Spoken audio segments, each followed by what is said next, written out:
What up, though, everybody? Welcome to another episode of the GOAT Debate podcast. So glad that you guys are joining us here on a special broadcast. We're actually recording on a night that we typically don't record, but we're truly glad to be here for episode 19 of the GOAT Debate podcast. I think that's right. Darius, correct me if I'm wrong. Episode 19 of the GOAT Debate. Darius, what's up, man? Man, it's good. It's different because we're on a different day, so that's a little bit weird. But besides that, should be an interesting show. Yeah, should be an interesting show. I say that every week. Yeah, it's but every week it is always an interesting show, I feel like. So definitely excited about this one. Darius, I feel like we should be doing this on a Sunday. Mm-hmm. I think some people may know where I'm going with that. Tonight, ladies and gentlemen, on the GOAT Debate podcast, we're going to take you guys to church. Not in the literal sense, so to speak. But tonight on this episode of the GOAT Debate podcast, we're going to debate the greatest gospel music artist of all time. It should be an interesting show. Darius is a little nervous, ladies and gentlemen. He feels at a bit of a disadvantage tonight because, I mean, most debates I'm killing them anyway, but tonight your boy Meech has home court advantage, being a resident listener of the gospel music. I listen to pretty much all genres of music, but obviously growing up in a church setting, I've definitely listened to my fair share of gospel music. So Darius, how are you feeling? Let's talk a little bit about your apprehension.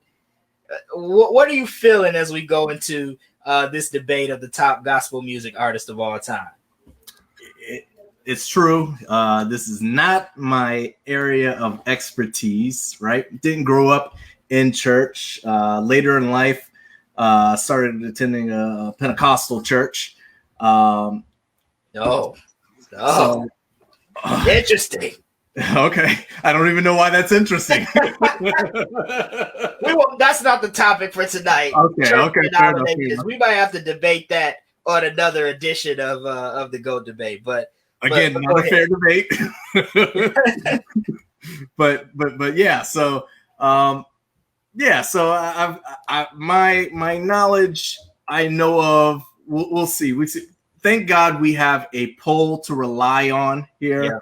All right. It's not just my opinion, right? Mm-hmm. So I know who I like. Right. So, and that's what I went by. I know there's a long history. I see by the poll, some folks went deep. Yeah, go way back. History. Yep, you talk about some of the gospel greats.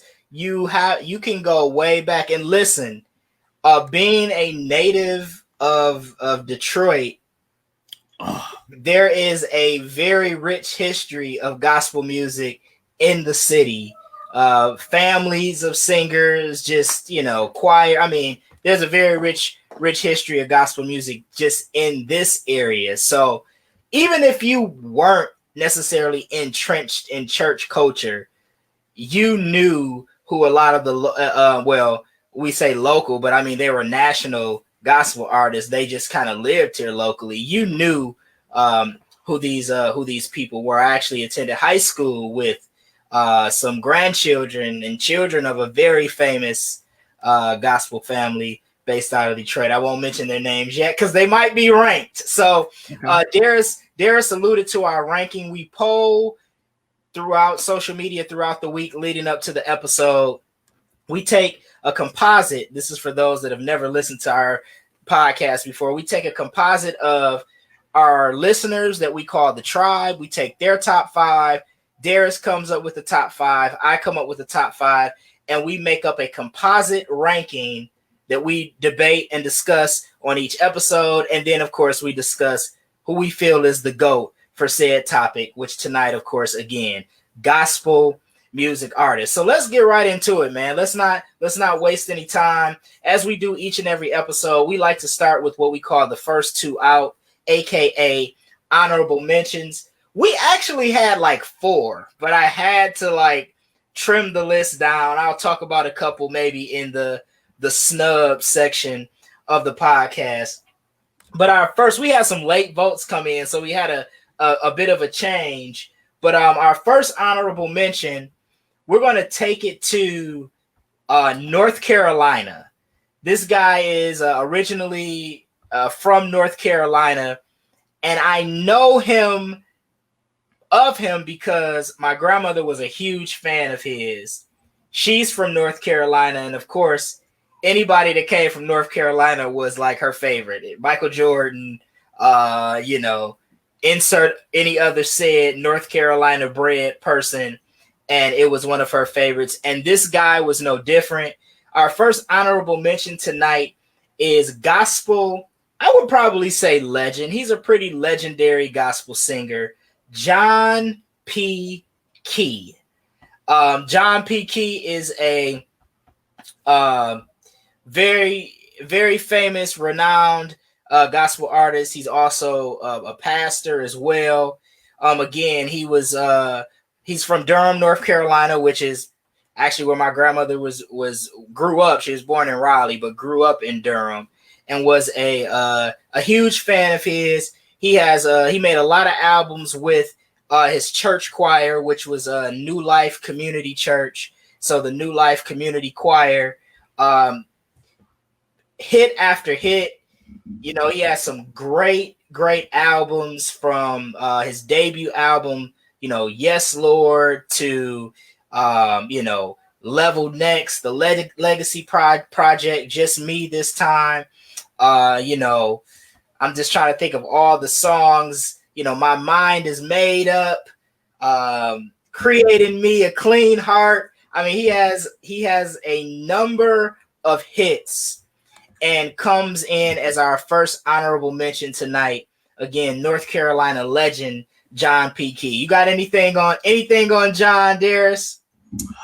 Well, what I did learn is gospel artists, they could be blowing up 20 years ago and still produce albums today. Like, you think about any other genre of music, man, and that just don't happen. Like, we're gonna talk about, I'll have to save this conversation for later about this one artist.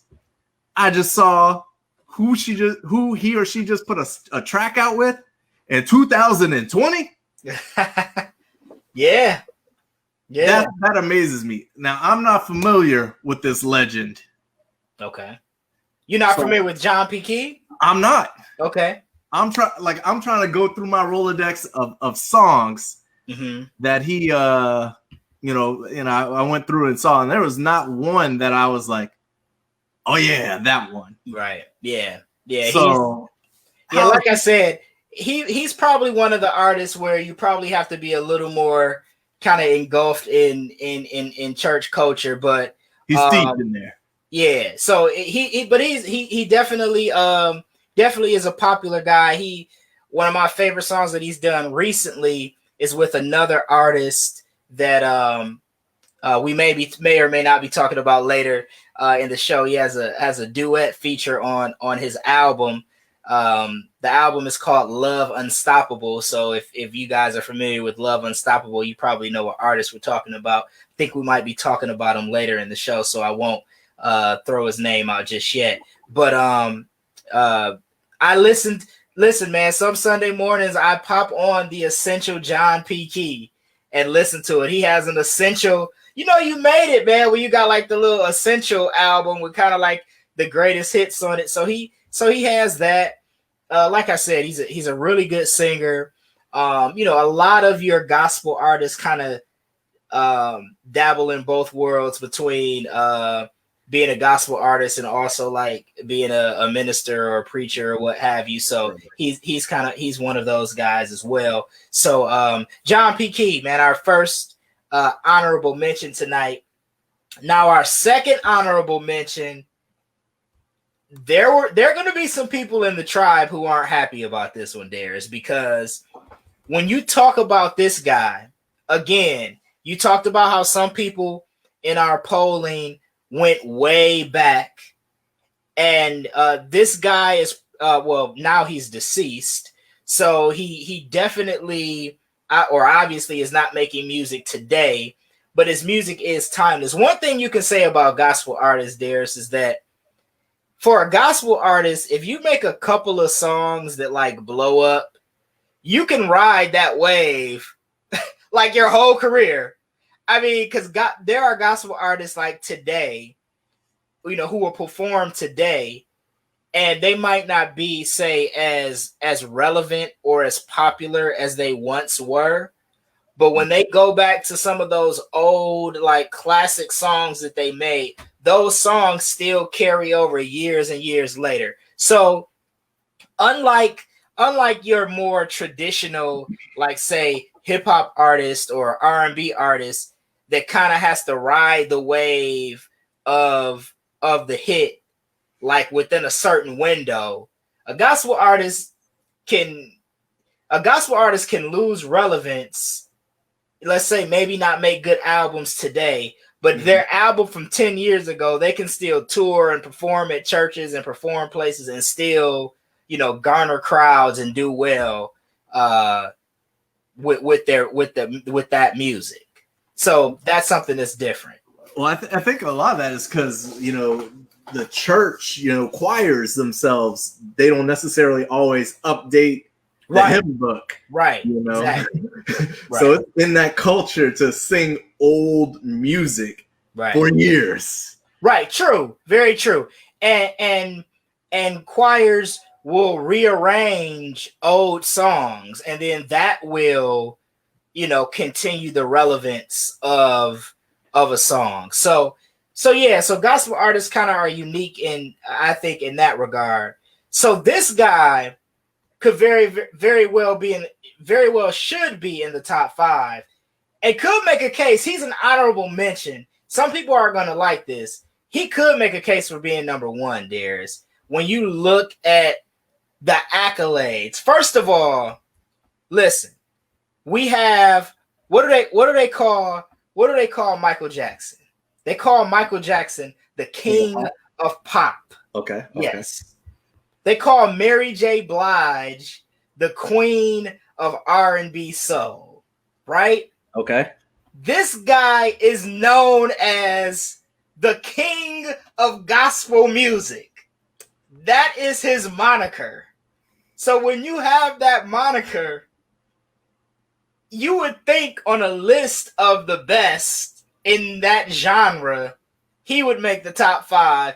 But I think because of maybe our age demographic of the people that we polled, he got votes. He just didn't get enough from you or or he wasn't in my top 5 either. So I'm not I'm not gonna sit up here in front like he was. But this guy is known as the king of gospel music. Our second honorable mention is the legendary, I repeat, legendary James Cleveland.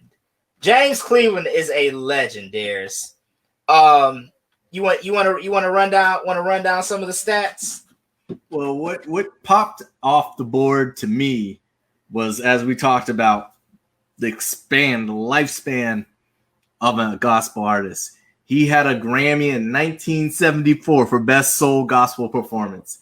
Again, the same in 77, the same award in 1980, and then he got another Grammy for album by a choir, of course, in 1990. That's 3 decades. Right. Name another artist that's getting Grammys in 3 decades from, the secular world. Is not a lot. Not a lot. Right. So, Yeah, definitely. That's outstanding. Yeah, definitely. I remember you would see commercials sometimes, kind of like if you're watching like on a Sunday morning and you might be watching like BET or something, and they do like the infomercial where they're selling like the collection of a certain artist. You had James Cleveland was one of those guys where you could get like his collection. He was that big. Listen, he is the first gospel music artist to earn a star on the Hollywood Walk of Fame. So he's the first ever gospel artist to accomplish that. As you mentioned, he won 4 Grammy Awards. He was inducted into the Gospel Music Hall of Fame in 1984 and was still making, great music, after that, as you alluded to, winning a Grammy in 1990. I think he passed away in 91. So the year, a year after he won his final Grammy, he passed away. But one of the things that James Cleveland did that other gospel music artists today we've seen emulate on a much larger scale is take hits from other genres of music and kind of give them a gospel remix, if you will. So I know James Cleveland had a version of that for Whitney Houston's song, Didn't We Almost Have It All? He made a gospel version of that. He made a gospel version of one of the Gladys Knight and the Pips, one of their songs. He kind of did a gospel rendition of The Best Thing That Ever Happened to Me, which is a very popular Gladys Knight and the Pips song. He remixed or redid a Barry Manilow song. So James Cleveland is, like I said, they call him the king of gospel music. So he is definitely legendary. And I was surprised a bit because of certain names in our top 5, which we're going to get to. I was very surprised that James Cleveland didn't make the top 5, but I'm certainly glad that he garnered an honorable mention tonight on the GOAT Debate podcast. So I think it's time now we get into our top 5. Dang, I didn't know James was that old. He woke up listening to James Cleveland. And James is old. He is old. Wow, that's good. Listen, James Cleveland, when he came out, did he come out before records? Like I don't know. I don't know. He did not come out before records. I don't know. It could be. Every picture of him is in black and white, so I'm not sure.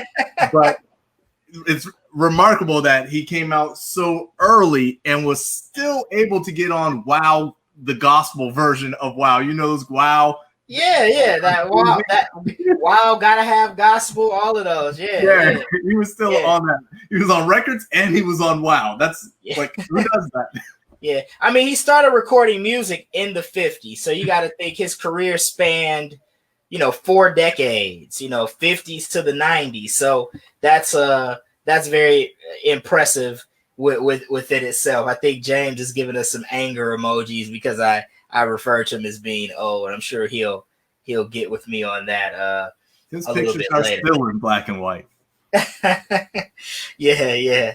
So getting into our top 5 here, starting at number 5. I'm very excited about this one. So we had a couple late votes come in that kind of toggle our top 5 a little bit, but I'm very excited about the group that's coming in at number 5. They probably should be higher. One of the reasons I was alluding to this earlier about how in the city of Detroit there is a very rich gospel music scene here in Detroit. Gospel artists. Detroit is a place that they come and perform. And there are artists who were born and bred here who have done very well for themselves. And there are a group of sisters who are legends in the game. They're so legendary, Darius Brown, that Lifetime just did a movie about their rise from coming up. Hold on, sir. I'm getting called by someone. Okay. I'll let you continue. All right. So, I was alluding to the fact that we were talking about a legendary group of sisters who were born and bred in my hometown, Detroit, Michigan. They recently had a Lifetime movie made about them, about their lives, about their rise in the gospel music scene. Trained by their legendary mother, who was a great a great choir director and composer, Matty Moss Clark, legend. Coming in at number 5 on our list of the greatest gospel music artist of all time is none other than the legendary Clark sisters. We're talking about Jackie, Dorinda, Karen, and of course Twinkie. They're legends, man. Legends, not just in the city of Detroit where they're from, but legends all over the scene of gospel music. Again, just earlier this year, I think it was this year. This year feels like it's just been so long, but I'm pretty sure it was this year that Lifetime did a movie about their lives. Shout out to my homegirl, Angela Burchett, who played Jackie Clark in the movie. One of my former high school classmates. She actually graduated a year before me. Little known fact about me, I actually sang in choir in high school. I was in the same choir with Angie, and she's an amazing singer, amazing artist. She's doing like Broadway stuff, all types of really cool stuff. So shout out to her. She played a role in the Lifetime movie. So it was really cool. So the Clark sisters, number 5, Darius Brown. I know you've heard of the Clarks. Of course. Yes, okay. Yes. All right. I saw that they were from Detroit, Michigan, so I knew that they would somehow magically make the top 5. Barely, though. Number 5. Barely. But this was the group that I was talking about, that, they started so long ago. Yep. And they have a 2020 song, His Love, with Snoop Dogg. That's right. That's true. They literally released their most recent, like right after the movie came out, they dropped the album, like shortly after that. And I don't know if you know, but Snoop has a gospel album out.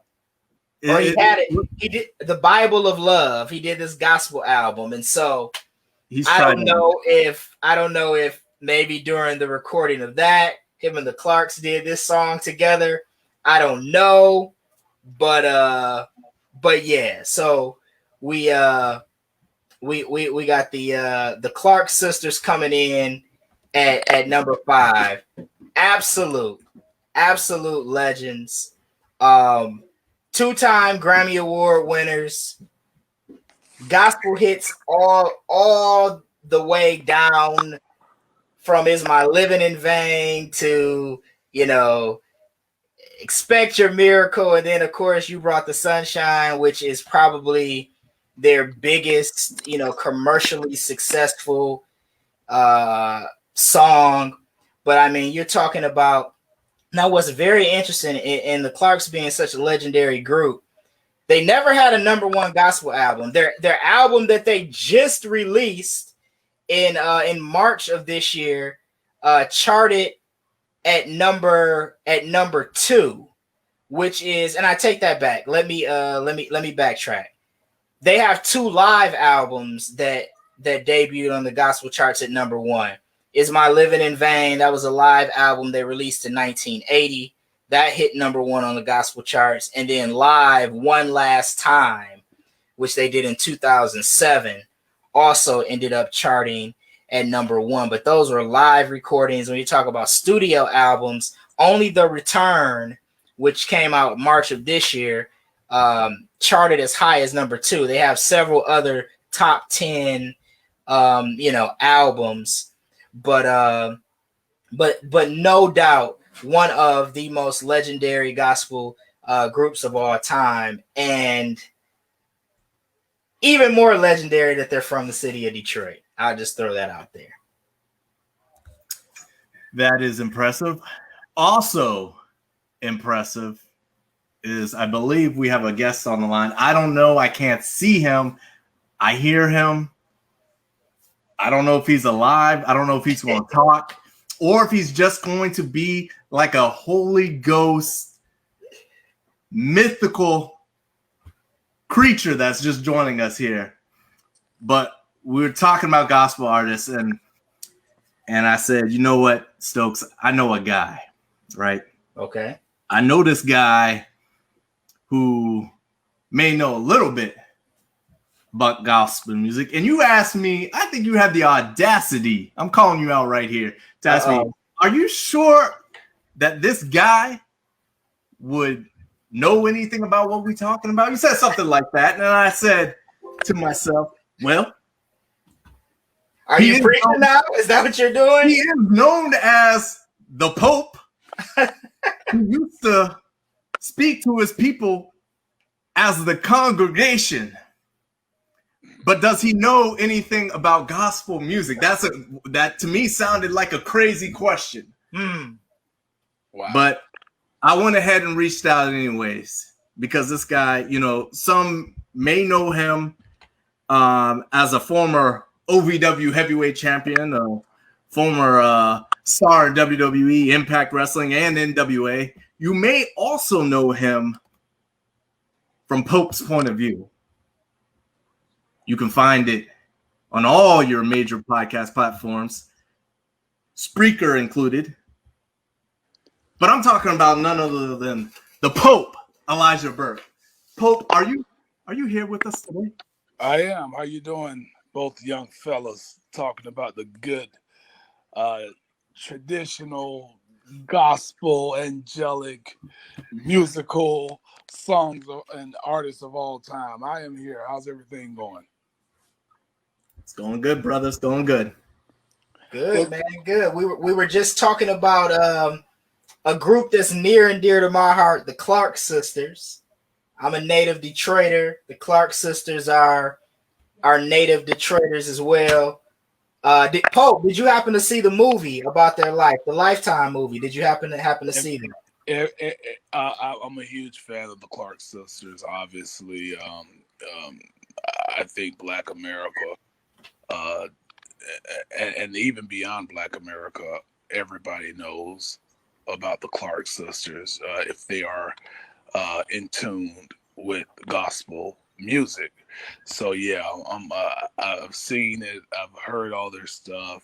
I listen to their stuff. It's in my playlist right now. And I guess I came in and I see that you're going backwards as far right. as from 5 to 1. We're going from 5 to 1. That's right. Are you about to tell us it's a disgrace that the Clarks are number 5? No. Okay. I'm not going. I'm not going to. The Clark Sisters transcended gospel music at a time where gospel music was supposed to, or at least was being seen as a one-way musical delivery, so to speak. So, the Clark Sisters, along with Dr. Manny Moss Clark, she took that thing to a whole new level, man, and got those girls out there. They began to add some different type of flavor and vibe into their. Clark Sisters were so over. They were so profound in what they did and what they do that they wanted them played on R&B stations. They wanted them to perform the songs that you mentioned and that we love in clubs. The Clark Sisters were everything, and they reached out to a massive audience, just far out there beyond the gospel listening audience. So yeah, I'm not going to discredit that or have an issue with them being where they are on your list.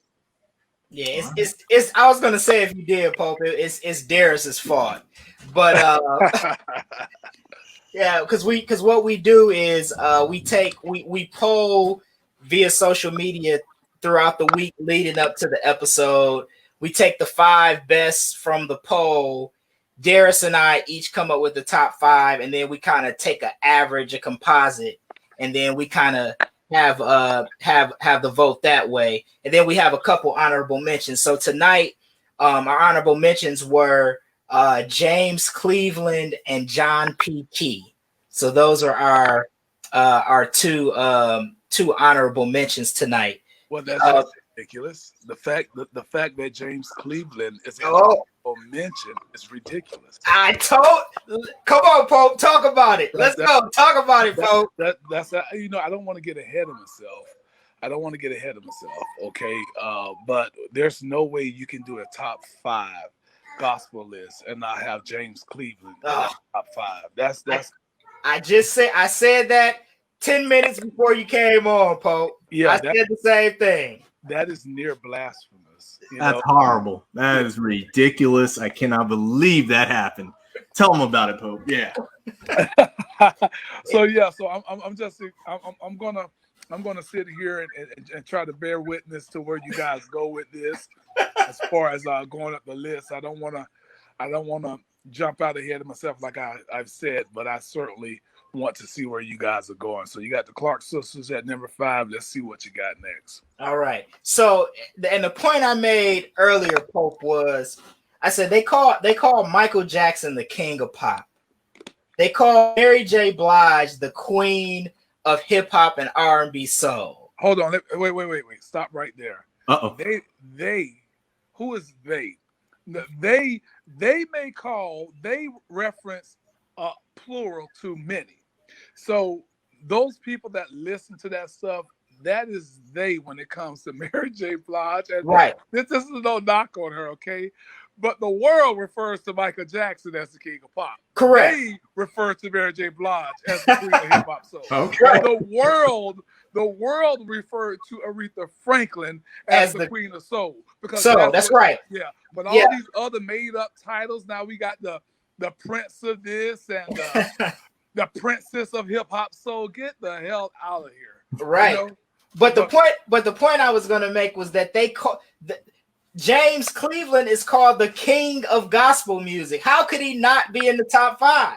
That was the point that I was making. When they call somebody the king of something, now it's debatable with some folks, right? But like you said, the world recognizes Michael Jackson. The world recognizes Aretha Franklin's greatness. And I think, to a certain extent, definitely in gospel music circles, they recognize James Cleveland's greatness. Well, I don't. Again, I'm not disagreeing with you. I'm actually agreeing with you, but I'm putting it in perspective.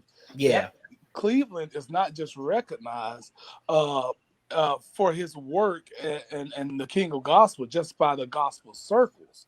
I mean, the guy was just that. He was James Cleveland, and he was world renowned for the work and his contributions to the gospel.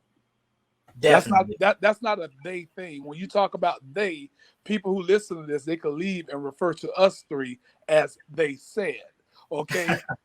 So not they when it comes to Aretha, not they when it comes to Michael Jackson, and it's not a they when it comes to James Cleveland. The man was what it was, and I'm just like I said, I'm going to sit here. I want to know who's on these. I'm just ready to see who's above the Clark sisters and where we're going. All right. I think the Pope's gonna have something to say because I have something to say about number 4, and that's where we're going because again, this is a composite vote of our listeners, of myself and Darius, and Darius's placement of this artist. I have respect for who comes in at number 4. I just think that there are some people who should be ranked higher than him, i.e. James Cleveland. Mm-hmm. This guy is a great vocalist, great singer. Number 4 on our list, and I'm going to say his name, and then I'm going to give the floor to Darius to explain himself, and then Pope, you can chime in. But coming in at number 4 is Marvin Sapp. Coming in at number 4 on our list of greatest gospel music artists. Darius, you got to talk to me, man, because I'm not in agreement on Marvin Sapp. I like Marvin. I'm not disparaging his talent. Back there, he's been nominated for 11 Grammys.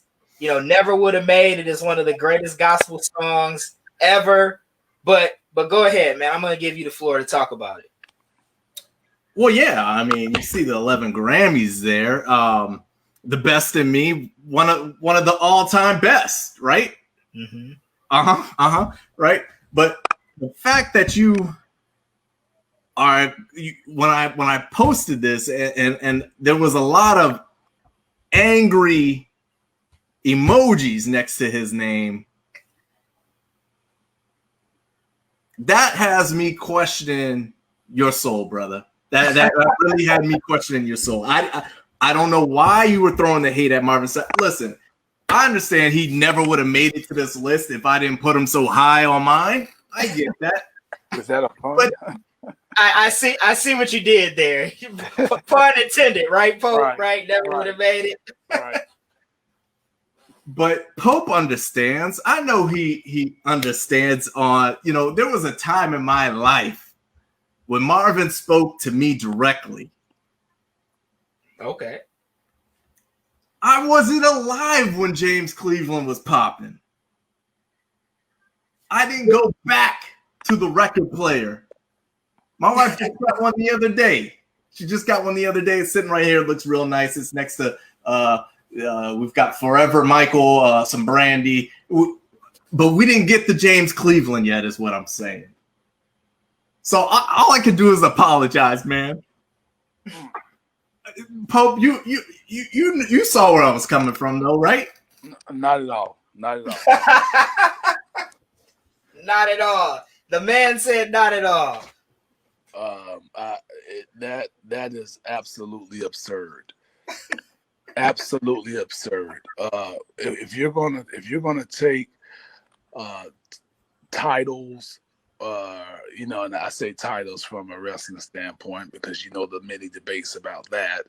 But if you're going to take the fact that he got the Grammys or whatnot, 11, and account that to his greatness, yes, Marvin Sapp, just like Kurt Carr, but you don't put Marvin Sapp, in my opinion, on a list, even though you haven't heard. See, we forget about those who have paved the way. That is when greatness is attested, when they have paved the way, and have given the stars who you just mentioned the platform to have. They can't be great without that. And that's not taken away from them. But when you say all-time great, you can't talk about doggone it freaking Taylor Swift, who just started a career 10 years ago, or Miley Cyrus. There's, greatness has longevity. Greatness is trailblazers. Greatness is trend setting. Now you can attest that to the singers that I just listed in their genre. But no, man, the fact that you got Marvin Sapp and you don't have John P. Key or the Reverend James Cleveland, that's an issue. See, it's an issue. Darius is Pope. You can't see him, but he's holding his head down in shame right now. I see him. Oh, you see him? Oh yeah. You see, he's holding his head down in shame. James in the chat room said, "Pope is preaching. Listen to him, Darius. He's teaching you a gospel lesson right now. He's teaching you a gospel lesson. And listen, like you said, Marvin Sapp. Listen, he never would have made it. Best of Me. Those are all great songs. Another Michigan native too. He's from Grand Rapids, Michigan. So another Michigander. But I agree with Pope here, man. I did not feel like he was worthy of making the top 5. He did get some votes from the tribe too. Our listeners that we poll, a couple people recognize them as well as their favorite gospel artist. So Darius, if that makes you feel any better, if there's any consolation, you weren't alone. You had a couple people who went out on that ledge with you with Marvin Sapp. Okay. All right. So Marvin Sapp at number 4. Number 3. Now this one. This guy's one of my all-time favorites. Maybe my personal favorite gospel music artist. He's listen, I think we got a theme going here, Darius.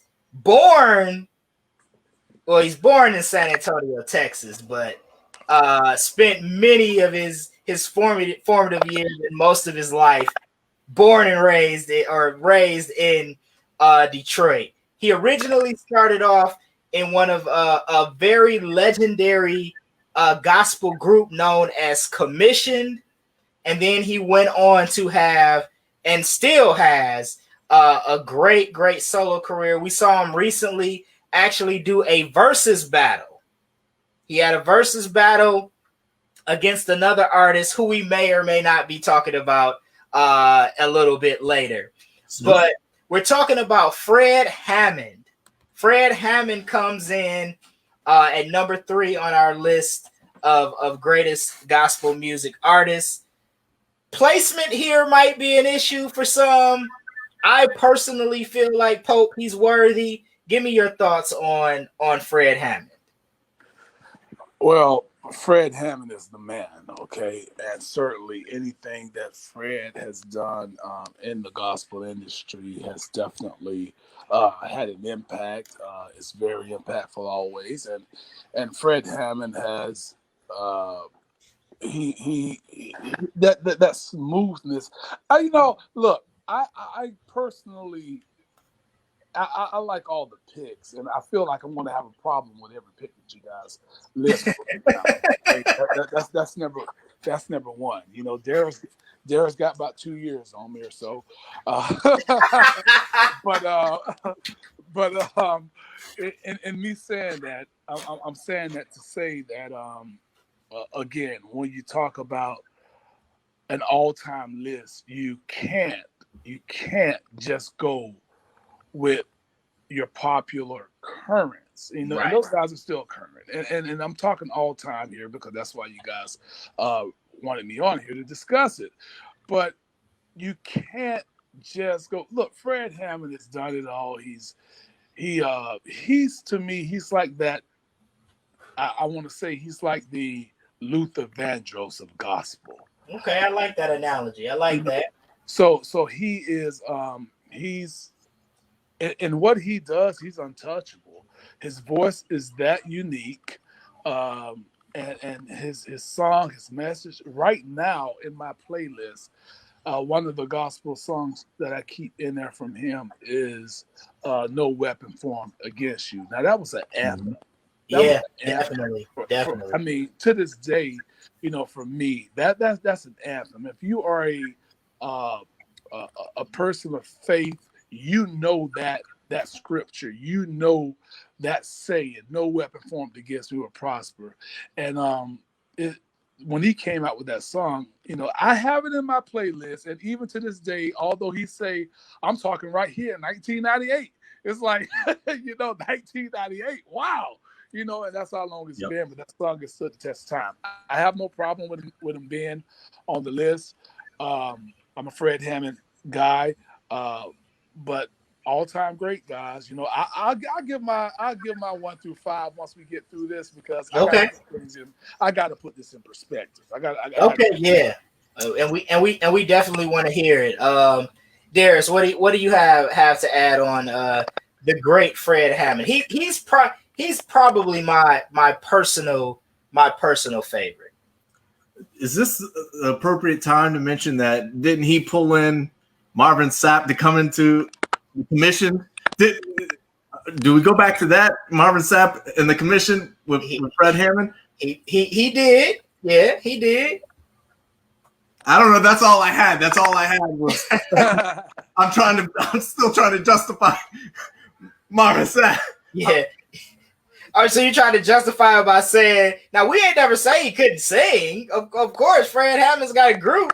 He can get Marvin Sapp. Yeah, put him in Commission. Why not? Those are two powerhouses when it comes to singing. But yeah, man, multi award winner. You know, he won a Grammy in 2008 for the album "Free to Worship," which is Pope alluded to. I think "No Weapon" is on that album. You know, he has some other great songs on there. He's won a ton of Stella Awards, a ton of Dove Awards.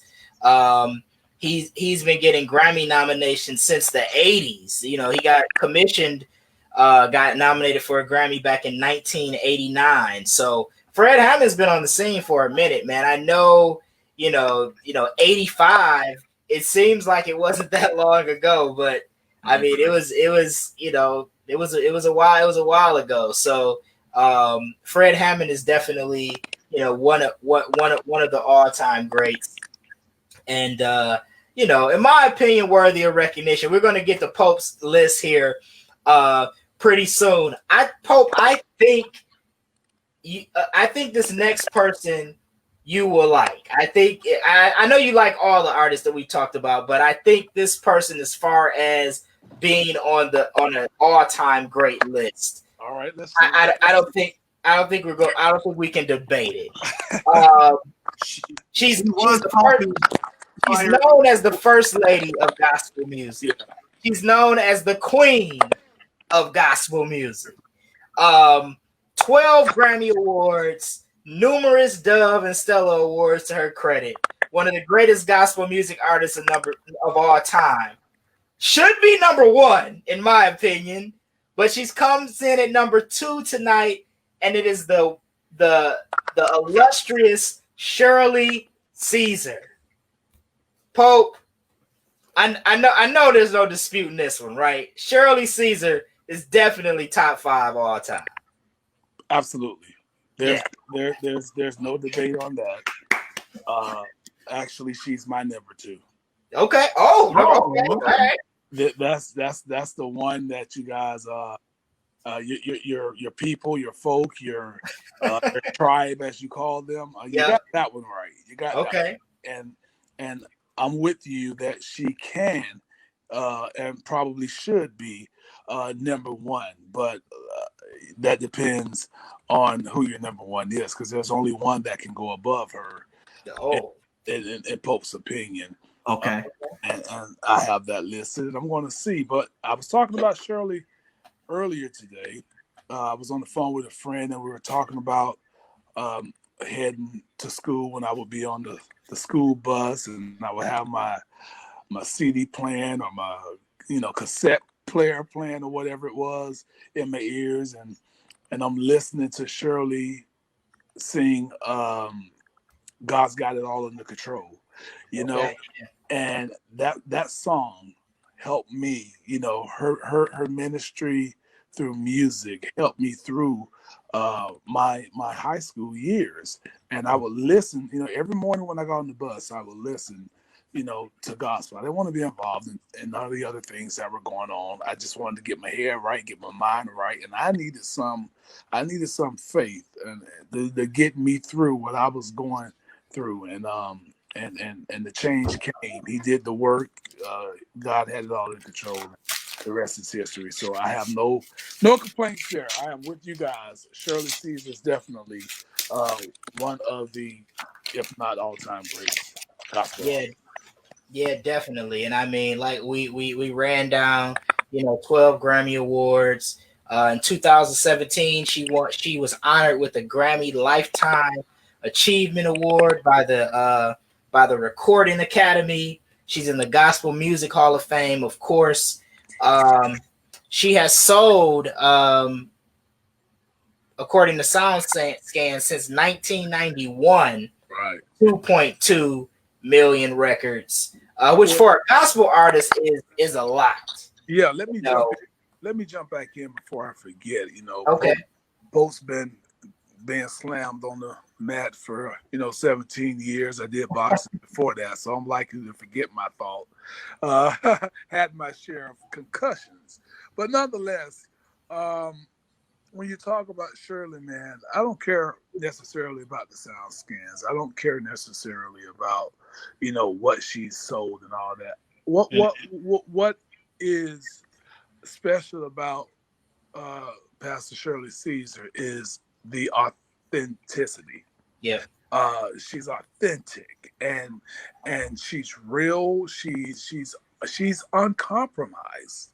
You don't find too many artists in any genre, but some gospel artists to this day, they compromise where they stand to get a sound scan, if you will, just to get a record sold.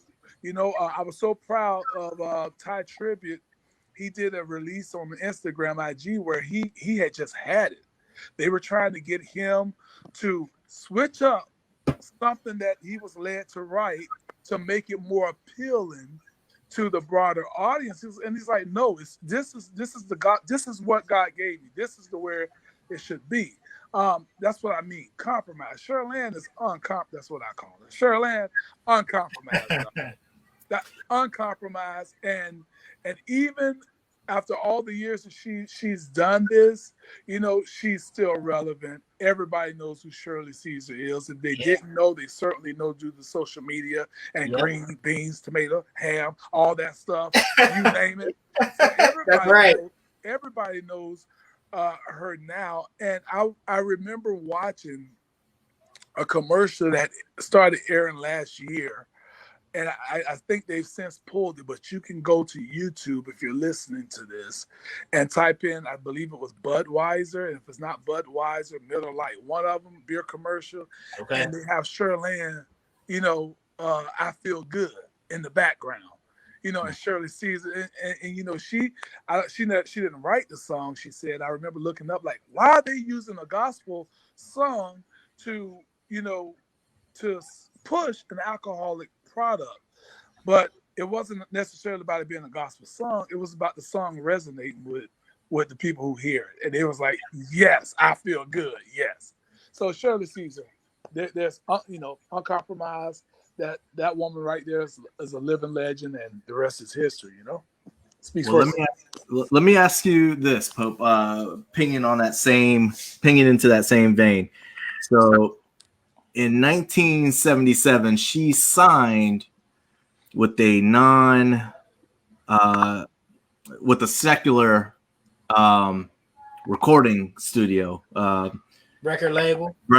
Thank you. I was scrambling for that word. So she signed with the secular recording label, and some people, I guess, at that time had looked at her a certain type of way for that, and thought even some of her music walked that worldly line. Well, how do you think that? Because you said there's no compromise to her walking that worldly line. We see that with other artists today. We see that with like maybe Lecrae, for instance, who doesn't even identify as a gospel rapper. Do you think that muddies the message at all, or not? Well, when you talk about her signing with a label, this here is not just she signed with a label. She did what she had to do to keep her music and her message out there. Right. And so it's like, I think it would be like any artist today. If you're going to give me a chance to put my music on a platform, then I'm going to do that. Now, she released that, as you mentioned, when she signed with that label back in 1997, titled First Lady, right? I believe that's what it was, First Lady? Yeah, I believe so. Okay, so yeah, so she's still the label is what got her the talk, the chatter, as far as, wait a minute, she signed with this label, and this is not a quote unquote, it's not Malaco, it's not Blackberry, so it's not your typical, but she had to keep moving. And if she didn't keep moving, then who knows if we get everything that we've gotten from her since then. So we don't know the inner workings, obviously, of what went on that forced her hand to sign with that, but she kept her she kept her music and she kept her message. Yeah, definitely. And I think I don't know that that's any different from any gospel artist today. A lot of these record labels have inspirational divisions, if you will, right? So and maybe not at that time back in the 70s, but I know they certainly do now. And so yeah, man, I just think it would be one thing if she changed, like if she got signed as a gospel artist and she starts singing a completely different genre of music and about something else. But she kind of stayed. She stayed on message, as Pope said. She didn't change the messaging in the music. She's very unapologetic. If you ever seen her speak or talk before she performed, she's very unapologetic about what she believes about faith. So she definitely, as Pope alluded to, didn't compromise herself in making music. So right. It's just like with today with Yolanda Adams. They were trying to get Yolanda Adams, years ago. I'm talking about early 2000s to the past decade.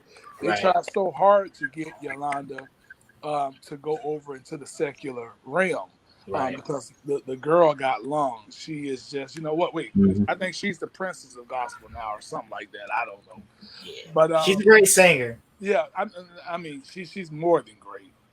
Yolanda can she can hit those octave notes that most people never thought could be hit. Her range is just out there, but they were trying to get her to go over to the secular realm as well. Now, I do believe and I do understand, which is why we got the Fred, which is why we got the Kirk Franklin, the Marvin Sapps, and so on, because we are fishermen. I don't know about you, Darius, but I know I am. You're fishermen, okay? And oftentimes when you're fishing, you're not necessarily compromising because you went from a worm to a shrimp. What you're doing is you're using the best bait. You're still fishing. You're using the best bait that you could possibly use to reach the masses that are out there. And if it, while the message is still the same, So yeah, that's basically, in my opinion, what Shirley has done. Over 4 or 5 decades now, and 6 decades, and continue to do. That's what Yeah, Yolanda has done. That's what Kurt. That's what all those guys have done. Now, do some, in my opinion, go too far out there. I always tell people there's a difference between fishing. You see guys throw a bunch of cornmeal or chicken feed on the side of a riverbank, and then just hop in there and start throwing the fish on the doggone, on land, and that's not necessarily fishing. right. But everybody has their justification as to the which and the why. But Yeah, back to you, my friend. yeah, definitely. I like the bait analogy for sure. So Shirley Caesar is a legend, man, no doubt. Definitely could argue that she's number one, or she could be number one. So typically, Pope, what we do before we go into our number one, the GOAT, if you will, for a specific episode, we like to talk about our snubs. But instead of doing that tonight, we want to hear your list. We want to hear your top 5 gospel artists of all time. I know you debated and disputed a few people on our list, Marvin Sapp, but but we want to hear your top 5, and if you want to give some insight on why you placed them where you do, before we talk about who we had number one, we'll give the floor to you, my man. Well, there's Marvin Sapp, Fred Hammond, all those guys, great. They are definitely maybe not arguable in the top 10, top 5. No, sir. Not a chance. Not a chance. And there's reasons behind that. I was speaking with my artist the other day. Uh, there's a reason for Mount Rushmore. There's just a reason for that. And while those guys are going, he was arguing the fact that they weren't current. Well, they're not current because they're gone, but their legend lives on for whatever the reason may be that they're up there. That's why it's a Mount Rushmore. So when you talk about a Mount Rushmore basketball, that's going to argue, but there are certain people on that Mount Rushmore of basketball. We're not going to go there, but that's, folks in this whole NBA Western Conference and all that stuff. So we can't go there, but like, for instance, you can't argue Michael Jordan. we know he's on that Mount Rushmore across the board. Period. Can't be Right. argued. So he's the first person going on that Mount Rushmore. When you talk about a Mount Rushmore of gospel music, the first person that goes on there is the great Mahalia Jackson. Period. Whoa. And if she's not listed, then woe unto every single individual who overlooked that woman. Yep. When you say mother of gospel music, there she is. There she is. That is the mother of gospel music. She broke through and broke down the barriers. First major black. I'm sure your boys over there, Dara's probably looking her up right now to see what she's about because I know him. But she Can you see my computer? but yeah, I understand that Mahalia Jackson is before so many of our times. Right. But this is why we listen. This is why we study history. You know, the title Queen of Gospel did not exist.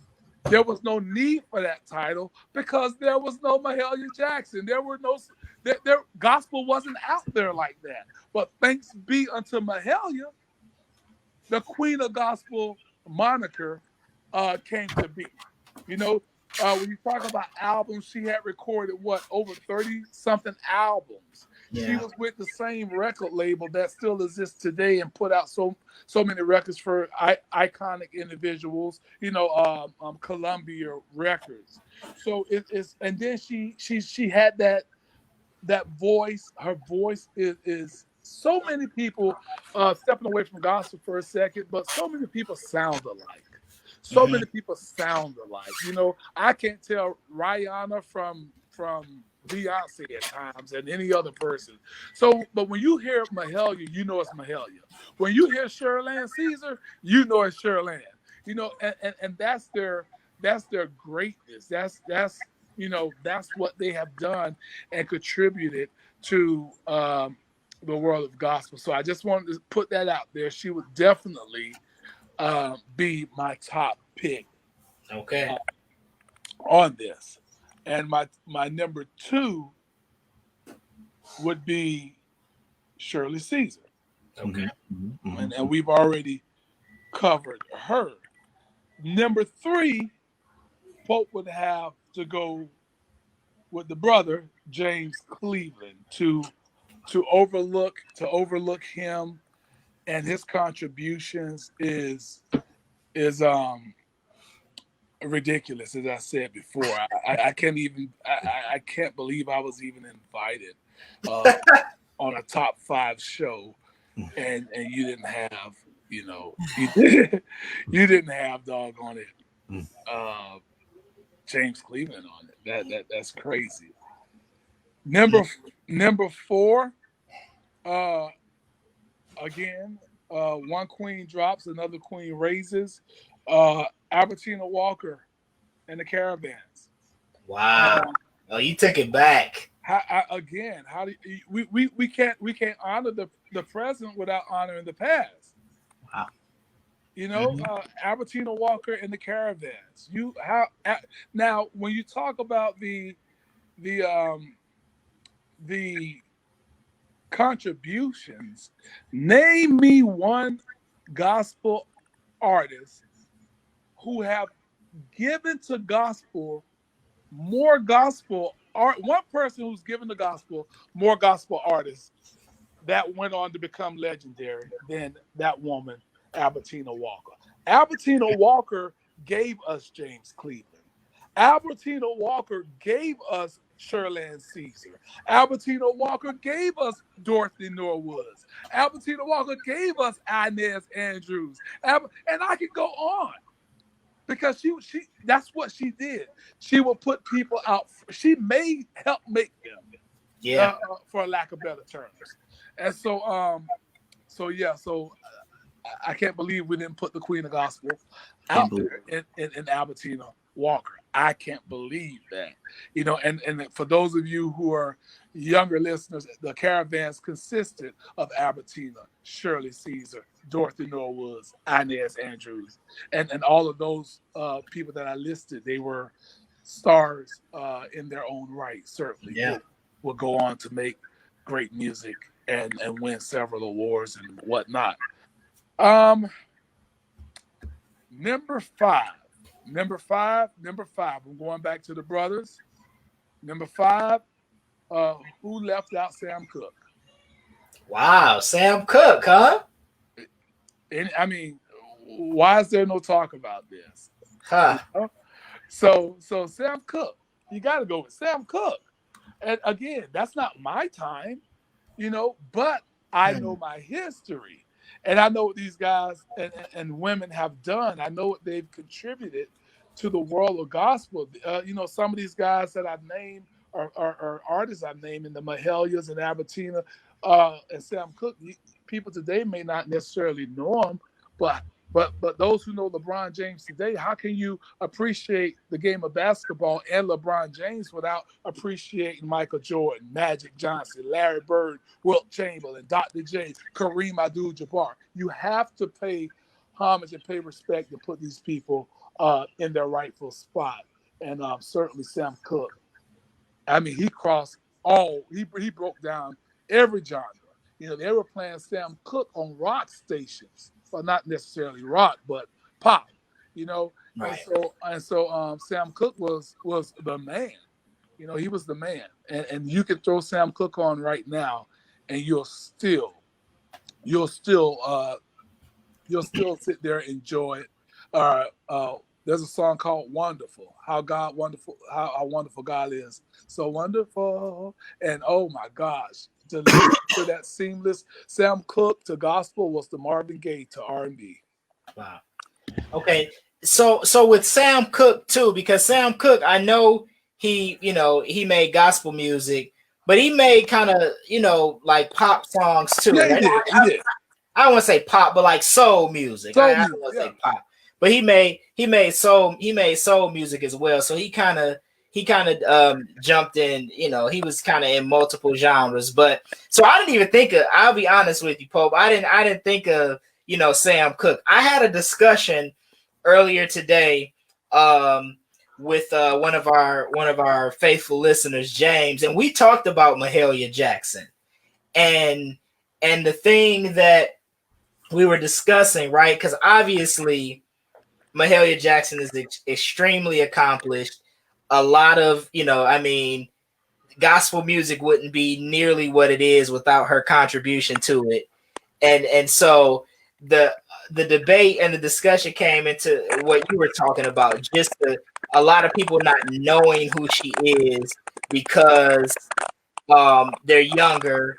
We're not as she's not as current, obviously. And so, but I definitely, in consideration of making my own personal top 5, had given some consideration to Mahalia Jackson. So, Pope, I say all that to say this: I want to say you're gonna hate. You're not gonna like. I'm sure. I mean, I've already braced myself. You already braced yourself. You're not gonna like our number 1. So let me give you some perspective. So. The tribe, our group of listeners in our poll, Shirly Ceasar was number 1. I can agree with that. Shirly Ceasar got the most votes from our polling this week leading up to the episode. So why is she not number 1? Because of our composite ranking. So because when you factor in my top 5 and Darius's top 5, she averaged out at number 2. Now, I don't want to put anybody on the spot, Pope, Darius, but Shirly Ceasar was not in Darius's top 5. Wow. Which is why her average came out at number 2. She was number 1 on my list. She was number 1 on the tribe's list. So our listeners had her number 1. I had her number 1, but because of where Darius had her ranked, which was not in the top 5, she averaged at number 2. Darius, who was Who was your number one? Conway Twitty? No, who was your number one, Darius? Come on, say it. Hold on, let me go back to my number one. I don't want to lie. My number one is our number one. Okay, talk about it.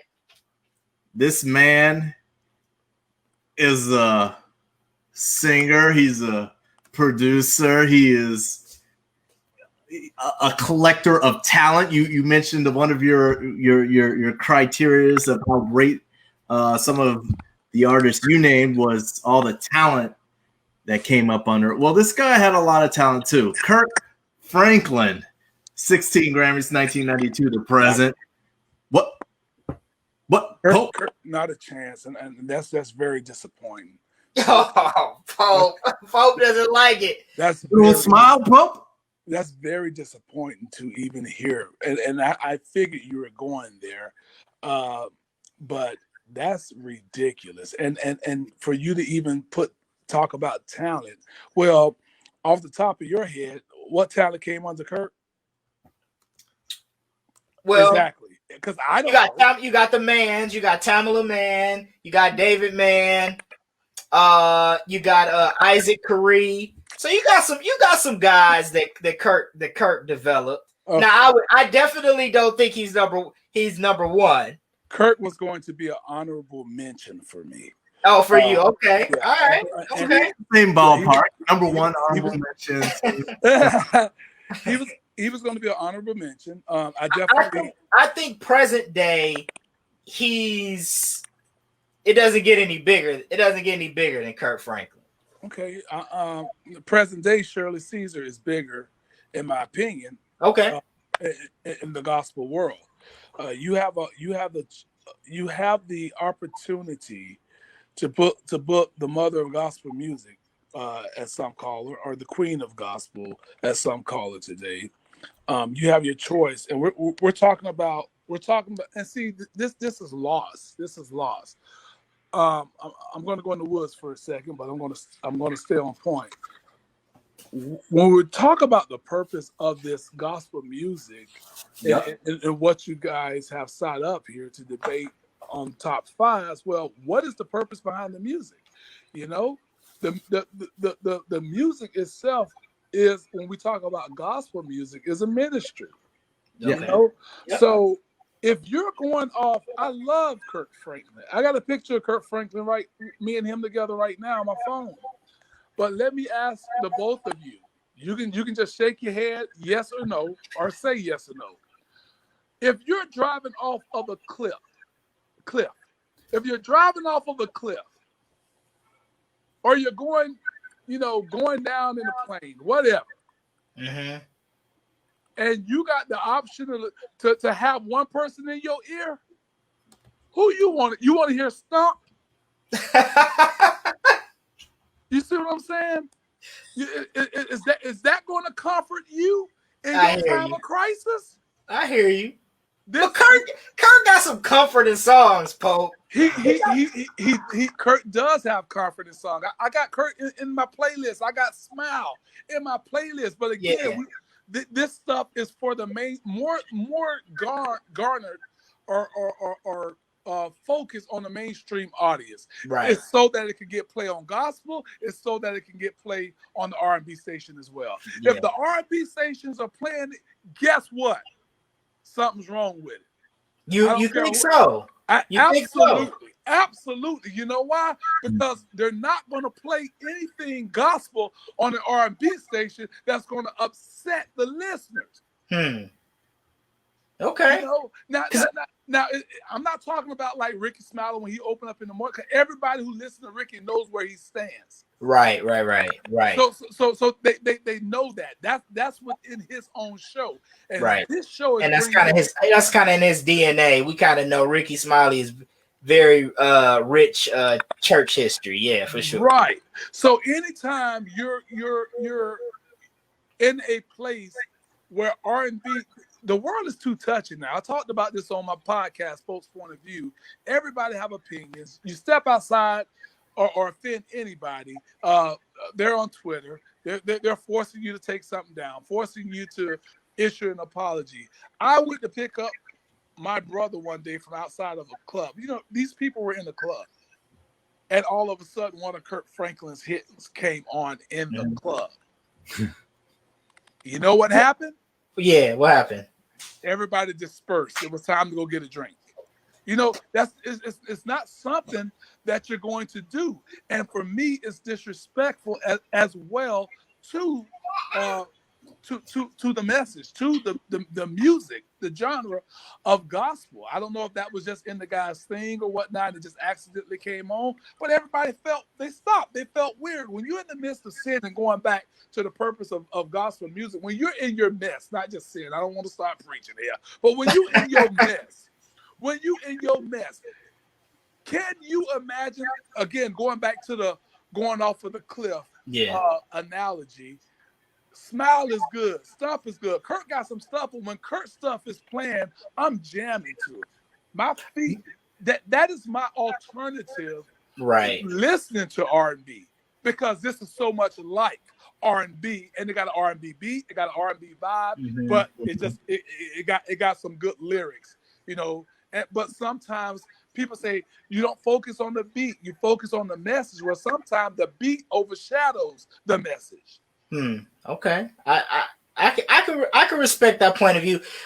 My question though is it because you do hear, like, for example, Smile. You've heard songs like Smile on mainstream radio stations. You have heard, you know, Stump on, and that's probably one of the things that Kirk Franklin, probably more so than any other gospel artist, has been able to do successfully, and that's have songs that now other gospel artists, of course, have crossed over and had crossover songs. I think about I remember when the Winans had Time to Make a Change with Teddy Riley. I remember that song was a big crossover song. You Are the Sunshine. Hold on. Crossed over. Right, but those aren't just gospel songs. Those are positive songs. So there's a big difference to it. You know, when you're not when the message is not conveying change as far as your life, when it's not telling that the wages of sin is death and the gift of God is eternal life, when it's not preaching Jesus, guess what? It's all okay. So you're saying if a song doesn't, you're saying, like, for example, like a song like Smile or a song like Stump are though positive songs, they don't have overtly like gospel centered messages in the song, which is why they get played on mainstream stations. Michael Jackson's Man in the Mirror could be a gospel song. It could be. That's true. It's the same thing. If he just added Jesus in there. You Are Not Alone. Kirk Franklin to take that today and make something with it, but You Are Not Alone. That right there is a gospel song. It just don't have Jesus and gospel overtones in it. Right. So we have to keep that thing in perspective. So when you talk about the crossing over to the gospel being played on R&B stations, let me ask you this. If you're listening to a gospel station and all of a sudden Nicki Minaj came on it, would you have a problem with it? Probably. If you didn't, then something's wrong with you. Yeah. And if someone else is listening to R&B and gospel came on, don't think for a second that they don't take issue with that either. You think so? I mean, I know some people will. But it's almost like if you watch like the BET Awards, right? You watch an award show. When they get to the gospel section, even like the rappers and like, you know, the hardcore guys are like standing up. If Kirk Franklin performs or Yolanda Adams or Donnie McClurkin, I mean, they kind of show that reverence for, you know, for that genre of music. I think, I mean, just me. I think sometimes, just depending on, but I do agree with you when I think about it and look back on the songs that come on mainstream stations. They don't necessarily overtly say like God or Jesus. They are just very, very, very positive songs. Let me chime back in, because every time you say something, you make another point, and then I don't like to lose it, and I want to hold you accountable. All right. You're accountable for what you're saying, and I want to make sure you understand what you're saying. Yes, when those songs cross over, and oh gosh, see, I done forgot it myself. Now you were saying something. No, I was talking about like at the award shows, like when an artist comes on, like a gospel artist comes on, everybody stands up. And that's it. Stop before I forget. Thank you. Okay. All right. Just like with that. Well, hell, today we Darius, did you inform this guy who you were bringing on?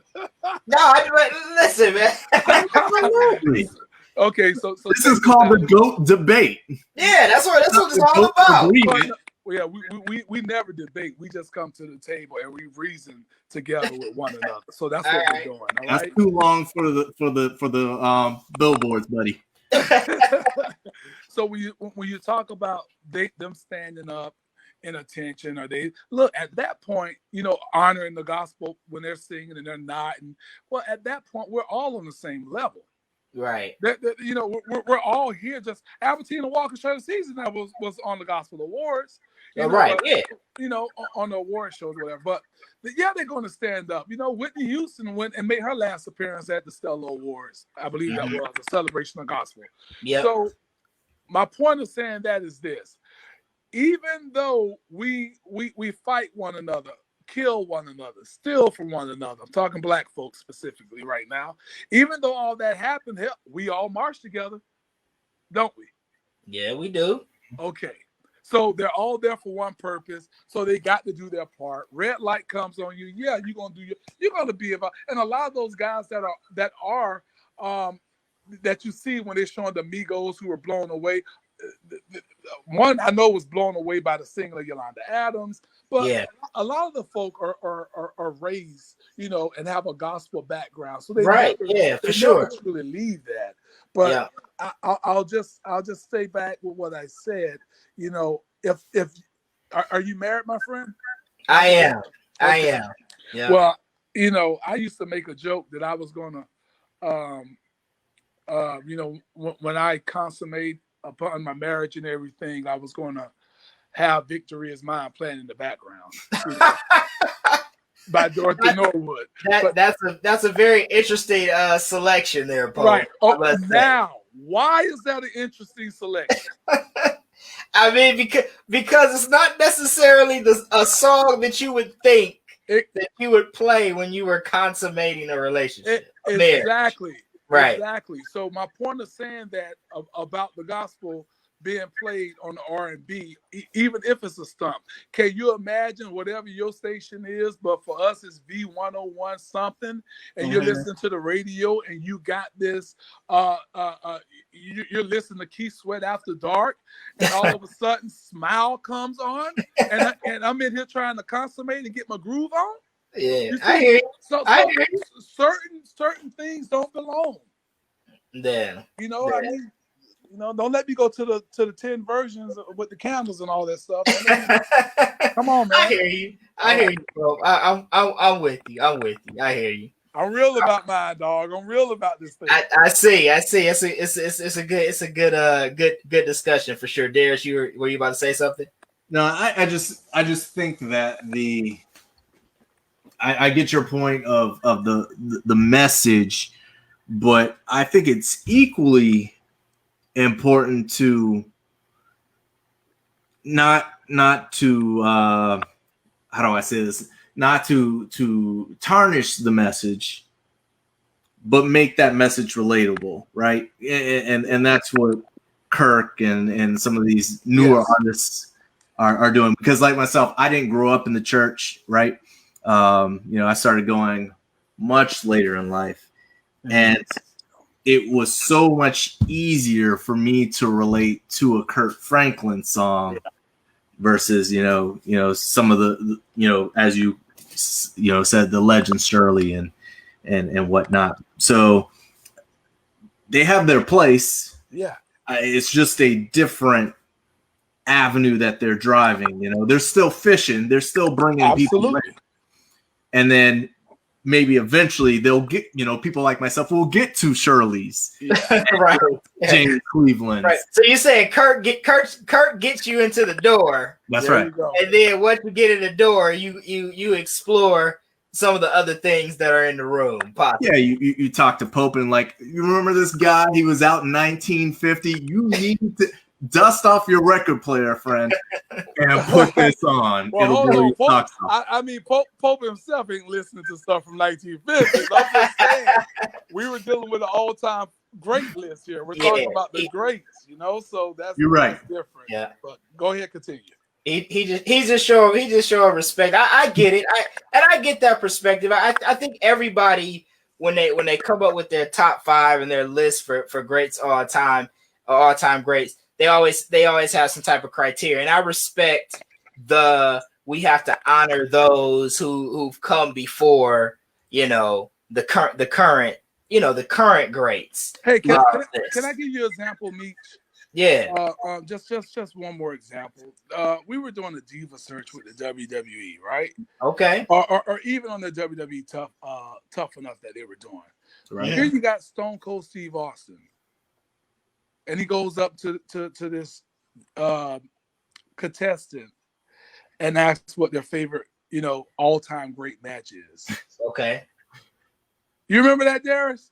I don't remember, but I feel where you're going. I know where you're going. I'm a big wrestling guy too, Pope. So I think I remember this. I don't remember the answer, but I remember this. Yeah, was it a female? Yeah, it was a female. Okay. They said something from off of Raw. I can't remember the direct quote, but it was just like, what? Yeah. So when you say all time favorites, you have to the greatest. You have to take all in consideration, unless you're saying the greatest in the last 20 years. If we're talking the last 20 years, then we got a whole different conversation. Is Kirk on that criteria that you just listed, the last 20 years? Yes. Okay. Yes. Thank you for saying that, because just like some may have put Wilt Chamberlain as an all-time great because of what he did, I'm going to put LeBron in, who's current and in the game, over him, because I know his legacy when I go 20 years in the future and then look back. Mm-hmm. His legacy is going to withstand. His legacy is already standing. Right. I think I see the point Darius is trying to make here, Pope. He's trying to say 25, 30 years from now, when Kirk Franklin's done making music, we can look back on what he's done and he'll be considered, an all-time great, even though he's still currently making music, just like LeBron. Like some people, would argue Kirk Franklin is already an all-time great. Yeah. What is now 20 years from now? Right. He will not be above the ones that I've already listed. Okay. That's what he said. Pope said what he said. That's not. I mean, you can even put him at. Again, here's another honorable mention that I was going to throw in there for my boy Meech, because he's so big on Detroit and everything, But how do we leave Shirley Ceasar out? Excuse me, Aretha Franklin. Oh yeah. How do we leave her out? Yeah, and I thought about that too. I kind of was keeping. Hold on. There's not one gospel album that sold more than her Amazing Grace. When you want to talk about your sound scan, it's number one. It's number one. Yeah, you're right. And then if you haven't seen the documentary Amazing Grace that they released after her death, it was good. You got Mick Jagger in there. You got people from all walks of life up in that small church that's packed and enjoying that because it's Aretha Franklin. And right. And so again, Kirk is great. Kirk will be an all-time great. Yeah. But when you can't compare, I'm sorry, you can't compare Kirk to LeBron, because look, while LeBron is great now, he's going to be even greater later, right? Yes. Yeah. But his work and his record has already surpassed those whom you speaking of. Okay. So that's a big difference. That's a big difference. It's definitely yeah. I see both points of view. Definitely see what Pope's saying, and usually me and Darius don't agree on a lot on this podcast, Pope. We usually, that's the debate part in the podcast. We usually don't agree. I understand where he's coming from a little bit too here as well, but it's a great discussion, man. There was a lot of people a lot of great artists who got consideration. Talking about another Detroit gospel legendary family. Listen, man, the Winans are a great gospel family. From the Winans to what spawned from that with BB and CC, and I mean, though they're legendary. Andre Crouch got a number of votes, absolutely, in our poll, and he's definitely an all-time great. I was just gonna say the Winans are great. Who used to have a bass guitar player named Fred Hammond, who's great. Who enlisted Marvin Sapp.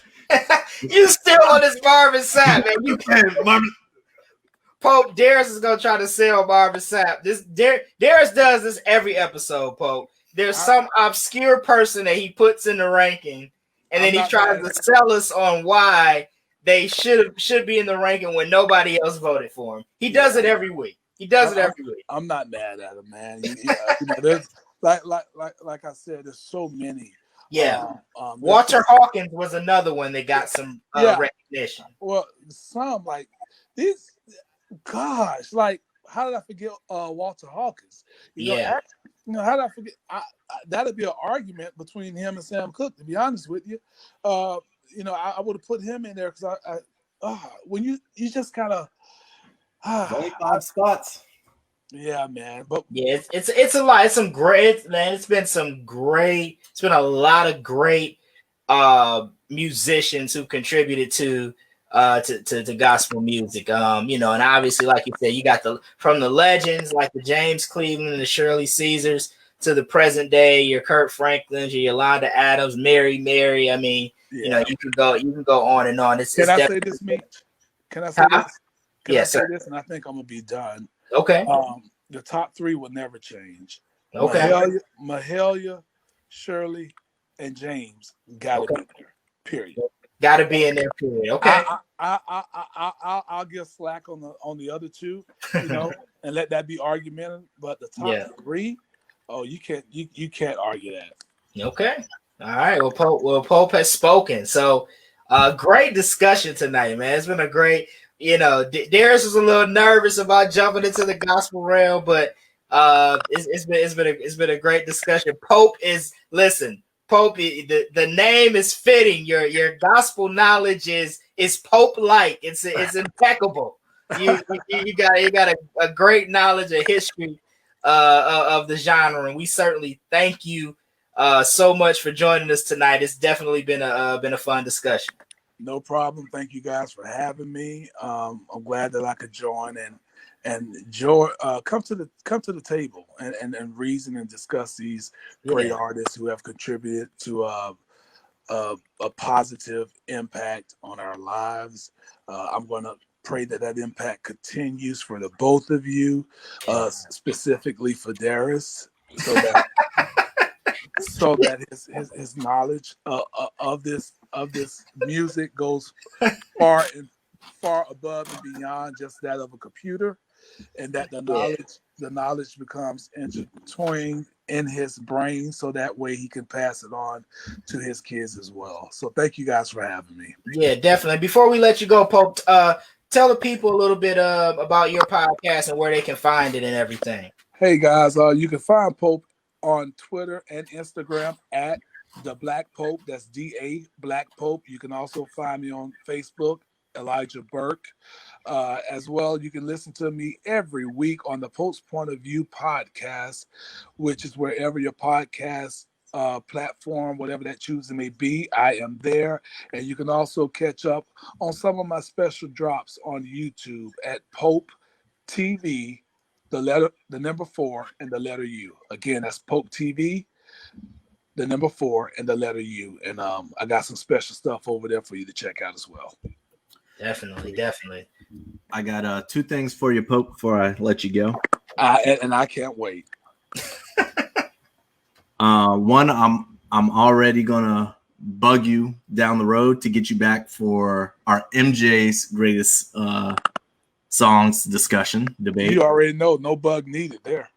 All right, and eventually we are launching. Not eventually, soon we are going to be launching our own podcast network. We're already on Roku, so we're going to talk to your people about seeing how we can get Pope's point of view on our Roku channel. Okay, we'll talk, man. We'll look that up, man, and make it happen. We'll see what happens with that, man. I thank you guys again. All ready for the consideration. Count me in for the MJ thing, and hopefully I'll get a 24-hour advance notice. All right.